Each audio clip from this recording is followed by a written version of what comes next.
Я здзекаваўся над чалавекам з інваліднасцю. Гучыць як нейкі галімы клікбейт, але гэта праўда. Мне было 15, я вучыўся, толькі пачаў вучыцца ў каледжы.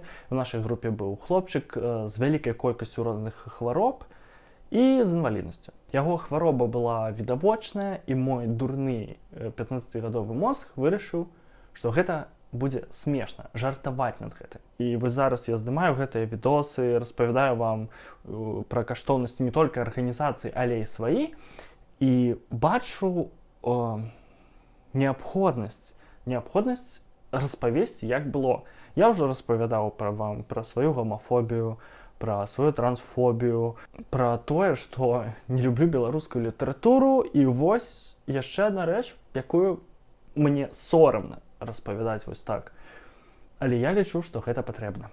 Бо гэта супер добры прыклад таго, як чалавек можа змяніцца, калі хоча змяняцца. І, дарэчы, я выбачыўся перад ім учора, я знайшоў яго ў соцсетках, напісаў яму «Привет, калі ласка, прыбач мяне, вось што было так, я ведаю, што гэта было гаўно, але я не разумеў, што гэта так дрэнна».